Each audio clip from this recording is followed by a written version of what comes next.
Our journey is about to begin.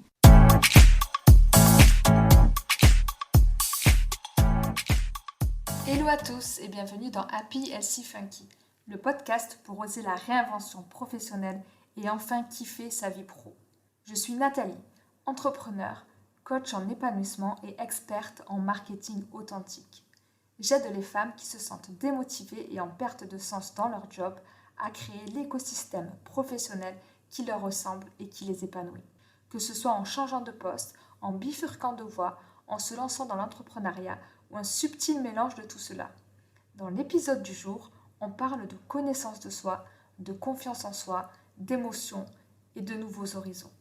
On aborde de vrais sujets de vie pour nous questionner, nous inspirer et tendre vers l'épanouissement professionnel et au-delà, pour nous, les femmes modernes qui veulent vivre leur meilleure vie sans compromis. Allez, viens, je t'emmène avec moi. Aujourd'hui, on va parler de branding intuitif qui vibre et qui te ressemble. D'abord, qu'est-ce que c'est le branding? On va parler de branding et de préjugés. Ensuite, on va voir ensemble qu'est-ce que c'est en fait un branding intuitif, aligné à ton énergie. Pourquoi cela peut être bénéfique à toi et ton activité? J'espère que tu es prête.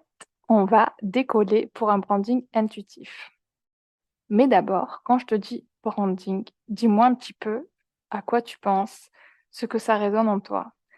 Je suis sûre que c'est pas un terme très positif et que tu te dis certainement que c'est surfait, que c'est peut-être pour les grandes marques, que c'est trop gros, que c'est un mot trop ambitieux pour toi. Et tu te dis peut-être que tu en as pas vraiment besoin. Eh bien, détrompe-toi, parce que si tu es entrepreneur, tu viens de lancer ton projet, tu cherches à gagner plus de visibilité, ça va être hyper important pour toi que tu aies une marque, même si tu penses que c'est pas nécessaire au début de ton activité. En plus, je suis sûre que pour toi, le branding, la marque, c'est un peu la même chose et c'est peut-être juste un logo. Donc, pas forcément, et pas du tout même. En fait, le branding, ça correspond à tout ton univers de marque, à ta plateforme de marque qui inclut non seulement le logo, mais aussi ton identité de marque et ce que tu vas mettre à l'intérieur en termes de univers visuel, couleur, typographie, mais aussi tout ce qui va être nécessaire à raconter ta marque avec le storytelling, ton tone of voice, la manière dont tu vas parler, le ton que tu vas mettre dans ta marque, la connexion que tu vas créer avec tes clients et le lien émotionnel. Donc tu vois, le branding, c'est pas tout à fait un logo ni même juste une marque. Le branding et la marque, est-ce que c'est pareil? Alors, je me suis posé la question et je suis allée chercher le grand maître du marketing qui est Seth Godin, qui différencie en fait le branding avec la marque qui est différente d'une identité de marque ou d'une image de marque. En fait, ta marque, elle représente ton identité sur ton marché, qui tu es, ce que tu fais, comment tu es perçu. Et Seth Godin, en fait, il décrit le branding, plus précisément la marque, comme l'ensemble des attentes, des souvenirs, des histoires et des relations qui, pris ensemble, expliquent la décision d'un consommateur de choisir un produit ou un service plutôt qu'un autre.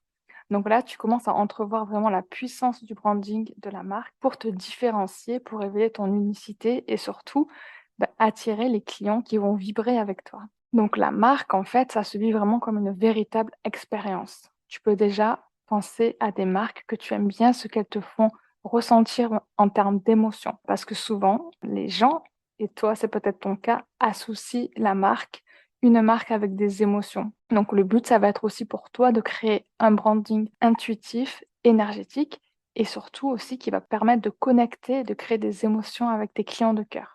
Parce que tu l'auras compris, la marque, c'est pas du tout juste une représentation visuelle, un univers de marque, ton logo ou ta charte graphique, loin de là. Et donc, c'est quoi au final le branding? Parce qu'on a défini une marque, mais c'est quoi au final le branding? En fait, le branding, c'est le processus. Donc, brand pour la marque, ing pour en fait le processus être en train de. Donc, il consiste à créer une marque avec une personnalité forte et distinctive, puis de mettre en place les actions pour la rendre visible. Donc, c'est quoi la différence entre le branding et l'identité de marque? C'est que le branding, en fait, il englobe l'identité de marque, mais pas seulement. C'est aussi la mission, la vision, les valeurs, l'expérience client que tu vas faire vivre à tes clients de cœur et ta tonalité de marque. Donc, si on peut résumer ça, L'identité de marque, elle se concentre sur la représentation visuelle de ta marque. Et le branding, en fait, c'est l'exécution de toute cette identité visuelle et en plus tout ce que je viens de t'expliquer en termes d'identité de marque, de mission, de vision, de valeur et d'expérience. J'espère qu'en tout cas, c'est plus clair pour toi sur cette notion de branding et d'identité de marque. Tu te dis peut-être, ah quand même, c'est tout ça le branding, mais en quoi est-ce que ça peut m'aider dans mon activité?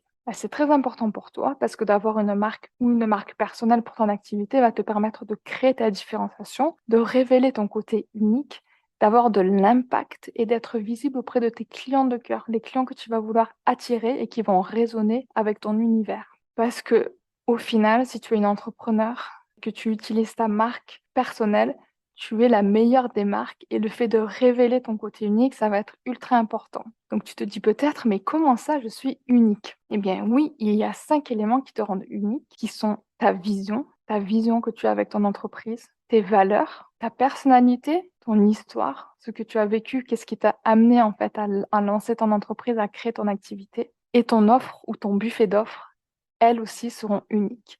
En plus de ça, à ce combo magique d'unicité, moi, j'adore mixer la stratégie et l'énergie.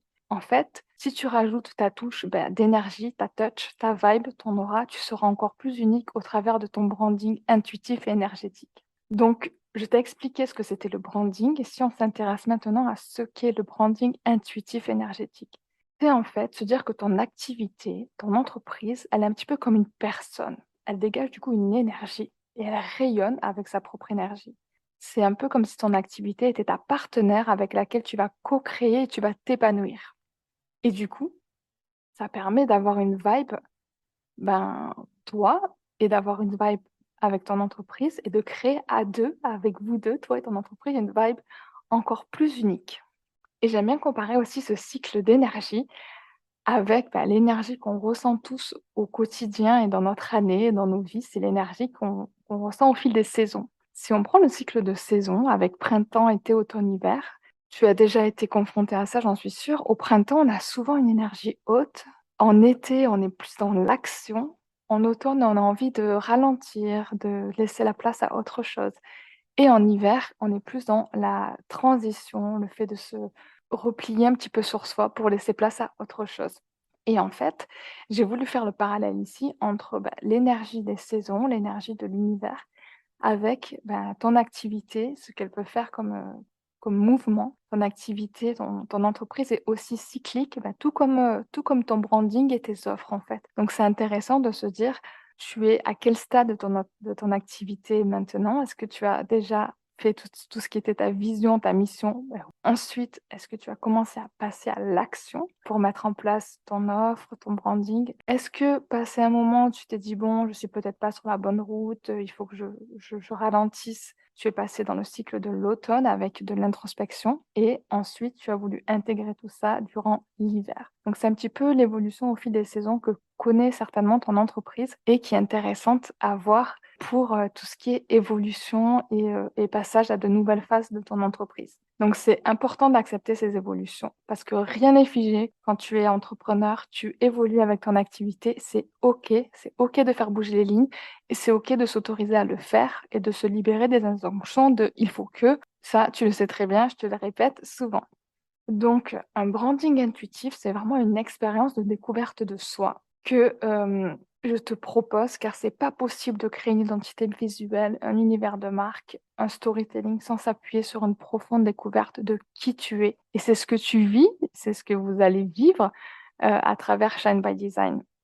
Donc à travers vos valeurs, votre histoire, votre ligne de vie, votre chemin, vos talents, vos zones de génie, mais aussi vos doutes, vos peurs et vos hésitations parce qu'elles font partie aussi de votre branding et de votre entreprise et il ne faut pas les occulter. Donc, pour que ton branding soit intuitif et énergétique et du coup qu'on puisse le mettre dans une communication qui vibre aussi, qui vibre avec de hautes fréquences vibratoires, il faut que tout ça soit aligné en fait et authentique entre ce que tu dis, ce que tu montres, ce que tu fais et ce que tu proposes en termes d'offres. Et que ce soit aussi aligné avec ce à quoi tu souhaites contribuer pour attirer les clients qui partagent justement ces mêmes valeurs, peut-être ont la même histoire que toi ou en tout cas pour porter un message commun. C'est intéressant du coup que pour conclure cette partie sur le branding intuitif et la cohérence, que tu te poses la question justement, est-ce qu'aujourd'hui sur, tous les supports que tu communiques, tu sens que tu es aligné et que tu as une cohérence? Est-ce que sur tes profils de réseaux sociaux, est-ce que, sur tout le contenu que tu diffuses, tu te sens en cohérence? Ou peut-être que tu diffuses pas assez parce que justement tu es pas assez satisfaite de ton branding? Et est-ce que entre tes différents formats, il y a une cohérence? Entre, par exemple, si tu travailles sur l'emailing, le podcast, les lives, ton site internet, est-ce qu'il y a une cohérence? Et voilà, c'en est fini pour cet épisode. Merci de l'avoir écouté. Si toi aussi tu veux avancer vers une activité alignée et que tu veux aller plus loin sur ton branding, n'oublie pas de télécharger ta roadmap avec les étapes essentielles pour révéler ta marque à toi. Si ce podcast t'a plu, n'oublie pas de me laisser un avis 5 étoiles sur ta plateforme d'écoute. Tu pourras me retrouver sur Instagram @happyhealthyfunky ou sur LinkedIn @Nathalie Medaglia où je suis pas mal présente. À très bientôt. Audio Hub Preview.